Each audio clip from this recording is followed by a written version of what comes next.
என்னங்க 9:15க்கே market open ஆனோனே trade பண்ணுறீங்களா? அப்போ நீங்கள் பெரிய தப்பு பண்ணுறீங்க. ஏன் அப்படின்னா, ஃபர்ஸ்ட்டு மார்க்கெட் ஓப்பன் ஆனோன ஒரு 15 மினிட்ஸ் 30 மினிட்ஸ் வந்து ஓப்பனிங் பேலன்ஸ் அப்படின்னு சொல்லுவாங்க.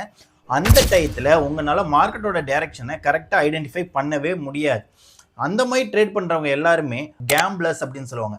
அவங்களுக்கு மார்க்கெட் ஓப்பன் ஆனோனே ட்ரேட் பண்ணணும், ட்ரெண்ட் முக்கியம் இல்லை, ஒரு ஸ்ட்ராட்டஜி இருக்காது, ஒரு ட்ரேடிங் பிளான் இருக்காது. சும்மா மார்னிங் எந்திரிச்ச உடனே ட்ரேட் பண்ணுவாங்க. அதில் ஒரு லாஸ் பண்ணுவாங்க. அந்த லாஸை ரெக்கவரி பண்ணுறேன்னு சொல்லிட்டு திருப்பி திருப்பி ட்ரேட் பண்ணுவாங்க. சம்டைம்ஸ் அந்த லாஸை ரெக்கவரியும் பண்ணுவாங்க. But most of the times அந்த லாஸை ரொம்ப பெருசாக்குவாங்க. ஏன் அப்படின்னா, அந்த ஓப்பனிங் டயத்தில் உங்களோட மார்க்கெட் டைரக்ஷனை நம்மளால் ஐடென்டிஃபை பண்ண முடியாது. First disadvantage. அந்த டயத்தில் நம்ம என்ன பண்ணோம் அப்படின்னா, மார்க்கெட்டை வாட்ச் பண்ணணும். ஒரு 15 மினிட்ஸ் 30 மினிட்ஸ் மார்க்கெட்டை வாட்ச் பண்ணிவிட்டு உங்களுக்கு அதுக்கப்புறம் தான் மார்க்கெட்டோட ட்ரெண்டு ஃபார்ம் ஆகும். அந்த ட்ரெண்டு ஃபார்ம் ஆனோன்னே நீங்கள் ட்ரேட் எடுத்தீங்க அப்படின்னா உங்களுக்கு கண்டிப்பாக ப்ராஃபிட் வர பாசிபிலிட்டிஸ் இருக்குது. நமக்கு எவ்வளோ கம்மியான ட்ரேட் எடுக்கிறோமோ அவ்வளோக்கு அவ்வளோ நம்மளோட கேபிட்டலும் பாதுகாப்பாக இருக்கும், நம்ம ப்ராஃபிட் பண்ணுறதுக்கு வாய்ப்பும் நிறைய இருக்கும்.